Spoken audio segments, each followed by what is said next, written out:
ਸਤਿ ਸ਼੍ਰੀ ਅਕਾਲ ਸਾਰਿਆਂ ਨੂੰ। ਅੱਜ ਦਾ ਜੋ ਵਿਸ਼ਾ ਹੈ ਜਿਸ ਤੇ ਅੱਜ ਅਸੀਂ ਡਿਸਕਸ਼ਨ ਕਰਨੀ ਹੈ ਉਹ ਹੈ ਡਾਇਬਟੀਜ਼।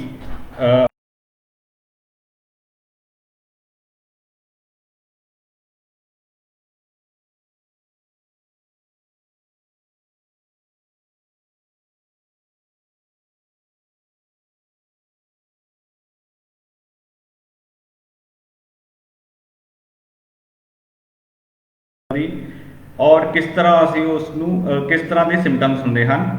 फिर मन में ख्याल आते हैं कि ये जानलेवा बीमारी है।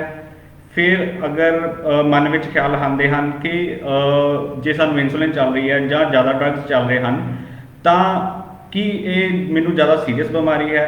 उस चीज़ों किद्दां प्रिवेंट और किद्दां मैनेज कर सकते हैं वो उत्ते अज डिस्कशन कर देंगे। जो शुगर की बीमारी है, जो भी असी अन्न पदार्थ रोटी चपाती रोटी खाने हाँ या चावल खाने हाँ वो कंपलैक्स कार्बोहाइड्रेट्स होंगे हैं जो कि साडी शुगर बॉडी च अब्जॉर्ब होकर एक ग्लूकोज बनाते हैं। उस चीज़ को रैगूलेट करने लई एक इंसुलिन हार्मोन है जिहड़े कि साडे ब्लड ग्लूकोज लैवल नू मेनटेन रखता है।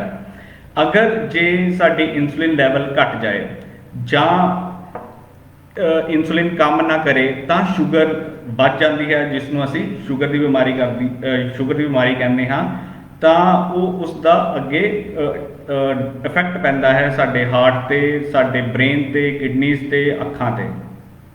फिर अगे सवाल आता है कि असी किस तरह पहला इनू डिटेक्ट कर सकते हैं जां कदों सानू लोड़ पैंदी है इसनू कदों सानू चैक कराना चाहिए है।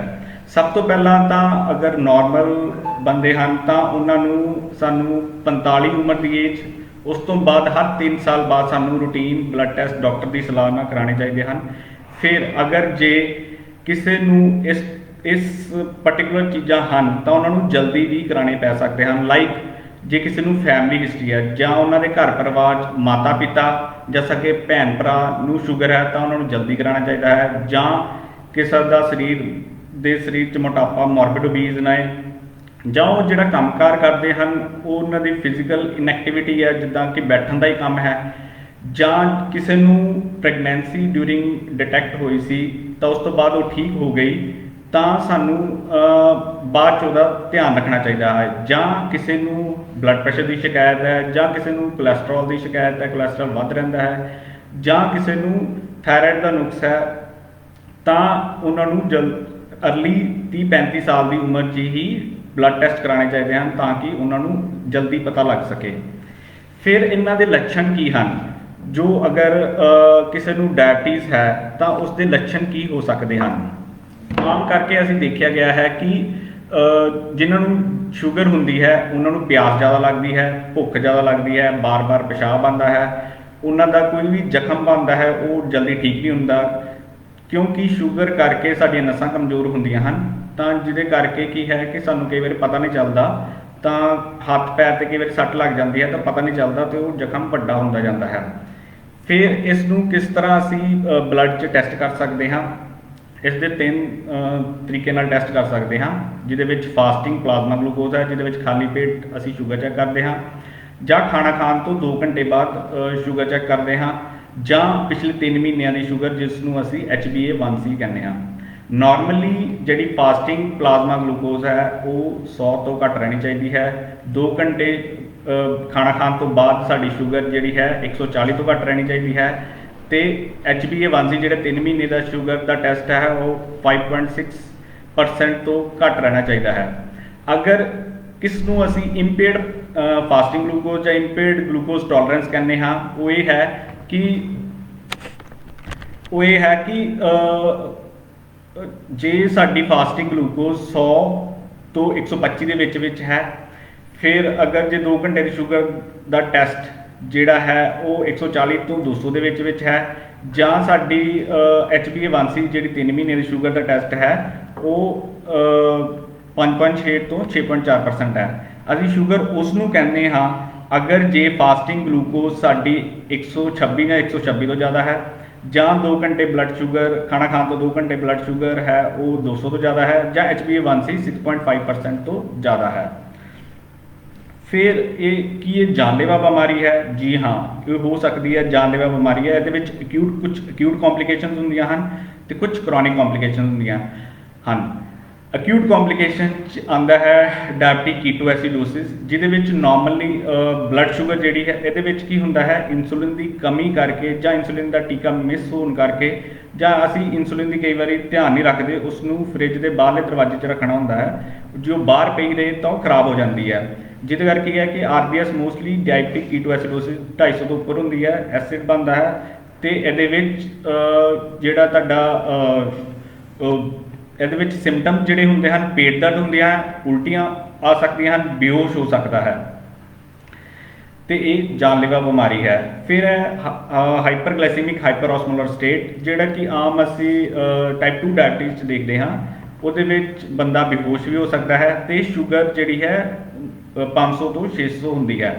फिर एक ਸਾਨੂੰ ध्यान रखना चाहिए है, अगर जे इंसुलिन लै रहे हाँ ਜਾਂ ਅਸੀਂ दवाई खा रहे हाँ तो सानू हाइपोग्लिसीमिया का भी ध्यान रखना चाहिए है। सानू हर वेले साडे कोल लागे ग्लूकोमीटर होना चाहिए है, ताकि सानू पता लग सके जो कुछ भी सिम्पटम्स आते हैं कि मेरी शुगर वधी हुई है या मेरी शुगर घटी हुई है, तो वह एप्रोप्रिएट इलाज हो सके। जिमें कि हाइपोग्लिसीमिया तुसीं देखिया कि तरेलियां आदियां हन, घबराहट होंदी है, पसीना आंदा है, एकदम शरीर ठंडा पै जाता है, ये चीज़ां ਵੱਧ शुगर करके भी हो सकदियां ਹਨ।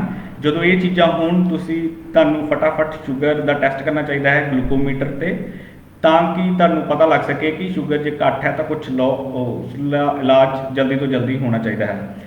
फिर उस तो बाद क्रॉनिक कॉम्प्लीकेशनस आती हैं, जिमें कि अखां का जोड़ा लेंस है वो बार बार निगाह चेंज होती रहती है, सानू चश्मा चेंज कराना पैंदा है, पिछे जी नज़र है उत्ते भी असर करता है, रेटिना ते असर करता है, फिर हार्ट से असर करता है, जिस मायोकार्डियल इन्फार्क्शन जिन अक्सर असी हार्ट अटैक के नाम से जानते हाँ। फिर उस तो बाद ब्रेन से असर कर सकता है, ब्रेन च स्ट्रोक हो सकता है, जिहदे की है एक पासा खलो सकता है, जबान वल पै सकता है, जिसनों असी स्ट्रोक कहते हाँ। फिर किडनीज़ खराब हो सकती हैं, उस किडनीज़ खराब होने करके भी डेंजर अक्यूटली प्रजेंट कर सकते हैं, जिहदे विच कि इकोदम साह चढ़ता है, पोटाशियम जिहड़ा नॉर्मली साडी किडनी एक्सक्रीट करती है वो बहुत ज़्यादा वध जाता है, तो उहदे ते हार्ट से भी इफेक्ट पैंदा है। फिर शुगर करके नसां ते भी असर हुंदा है, जिसनों असीं डायबिटिक न्यूरोपैथी कहते हैं, जिहदे करके उहदे विच सानूं पैर सुन्न रहिंदे हन, कीड़ियां चलदियां हन, अक्सर उस नाल प्लस डायबिटिक माइक्रोएंजियोपैथी नाल साडे पैर ते कई बार जख्म बन जाते हैं, वो जिहड़े जल्दी हील नहीं हो पाते, तो उसका प्रॉपर इलाज होना चाहिए है। फिर सानू शुगर की किद्दां मैनेजमेंट करनी चाहिए है? शुगर की मैनेजमेंट लई सानू 3 चीज़ों का ध्यान रखना चाहिए है, डाइट, एक्सरसाइज ते मैडिकल मैनेजमेंट। डाइट विच सानू एडिक्वेट अमाउंट ऑफ कार्बोहाइड्रेट्स लैने ने, प्लस प्रोटीन्स लैना है तो फाइबर्स लैने हैं, वो सानू डाइटिशियन की सलाह नाल सानू एक डाइट चार्ट बनाना है, तो उस अकॉर्डिंगली सानू अपनी मील्स लैने हैं।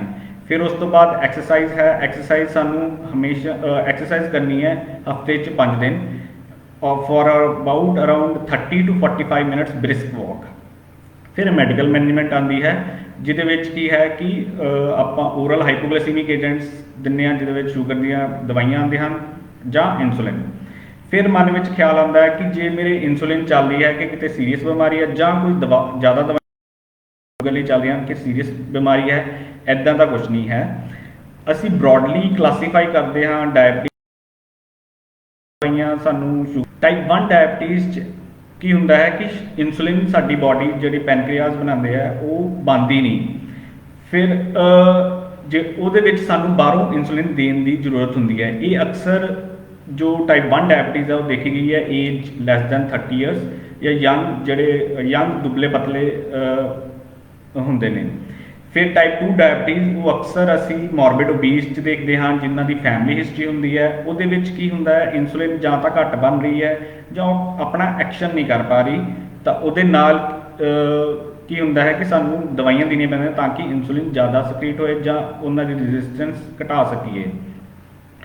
वो इस करके असी ज़्यादा दवाइयां जां इंसुलिन सजैसट करते हैं ताकि लॉन्ग एज च सानू कॉम्प्लीकेशनस ना होण, ਸਾਡੇ ਗੁਰਦਿਆਂ ਤੇ ਬ੍ਰੇਨ ਤੇ ਹਾਰਟ ਤੇ ਇਫੈਕਟ ਨਾ ਹੋਏ।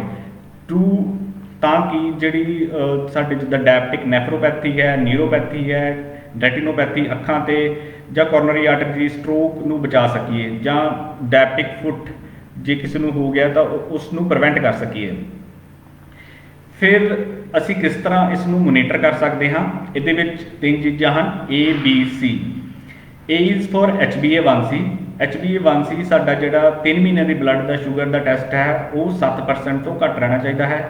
ਬਲੱਡ ਪ੍ਰੈਸ਼ਰ ਜਿਹੜਾ ਹੈ ਉਹ ਸਾਡਾ ਸਿਸਟੋਲਿਕ ਬਲੱਡ ਪ੍ਰੈਸ਼ਰ ਜੋ ਕਿ ਉਤਲਾ ਬਲੱਡ ਪ੍ਰੈਸ਼ਰ ਅਸੀਂ ਕਹਿੰਦੇ ਹਾਂ ਜਿਸ ਨੂੰ, ਉਹ 140 ਤੋਂ ਘੱਟ ਰਹਿਣਾ ਚਾਹੀਦਾ ਹੈ। ਤੇ ਡਾਇਸਟੋਲਿਕ ਬਲੱਡ ਪ੍ਰੈਸ਼ਰ ਜੋ ਕਿ ਥਲੜਾ ਬਲੱਡ ਪ੍ਰੈਸ਼ਰ ਹੈ ਉਹ 90 ਤੋਂ ਘੱਟ ਰਹਿਣਾ ਚਾਹੀਦਾ ਹੈ। ਫਿਰ C ਇਜ਼ ਫॉर ਕੋਲੈਸਟਰੋਲ, ਜਿਹਦੇ ਵਿੱਚ ਕੀ ਹੈ LDL ਕੋਲੈਸਟਰੋਲ ਜਿਹੜਾ ਹੈ 100 ਸ਼ੂਗਰ ਦੇ ਲਈ 100 ਤੋਂ ਘੱਟ ਰਹਿਣਾ ਚਾਹੀਦਾ ਹੈ, ਤੇ ਟ੍ਰਾਈਗਲਿਸਰਾਈਡ 150 ਤੋਂ ਘੱਟ ਰਹਿਣੇ ਚਾਹੀਦੇ ਹਨ। ਫਿਰ ਜਿਨ੍ਹਾਂ ਨੂੰ ਸ਼ੂਗਰ ਦੀ ਬਿਮਾਰੀ ਹੈ ਉਹ ਹਰ 6 ਤੇ 12 ਮਹੀਨਿਆਂ ਡਾਕਟਰ ਦੀ ਸਲਾਹ ਨਾਲ ਉਹਨਾਂ ਦੇ ਟੈਸਟ ਹੋਣੇ ਚਾਹੀਦੇ ਹਨ, ਅੱਖਾਂ ਦੇ, ਪਿਸ਼ਾਬ ਦੇ, ਹਾਰਟ ਦੇ। ਉਹ ਆਪਣੇ ਹਿਸਾਬ ਨਾਲ ਡਾਕਟਰ ਦੀ ਸਲਾਹ ਨਾਲ ਹੀ ਕਰਵਾਉਣ ਆਪਣੇ ਟੈਸਟ। ਫਿਰ ਜੇ ਕਿਸੇ ਨੂੰ ਜਿਨ੍ਹਾਂ ਦੀ ਸ਼ੂਗਰ ਇੰਪੇਅਰਡ ਫਾਸਟਿੰਗ ਗਲੂਕੋਜ਼ ਜਾਂ ਇੰਪੇਅਰਡ ਗਲੂਕੋਜ਼ ਟੋਲਰੈਂਸ ਹੈ, ਜਾਂ ਕਿਸੇ ਦੀ ਫੈਮਿਲੀ ਹਿਸਟਰੀ ਹੈ, ਤਾਂ ਉਹਨਾਂ ਨੂੰ ਕੀ ਧਿਆਨ ਰੱਖਣਾ ਚਾਹੀਦਾ ਹੈ? ਹੈਲਦੀ ਲਾਈਫਸਟਾਈਲ ਹੋਣਾ ਚਾਹੀਦਾ ਹੈ, weight ਰਿਡਿਊਸ ਕਰਨ, ਫਿਰ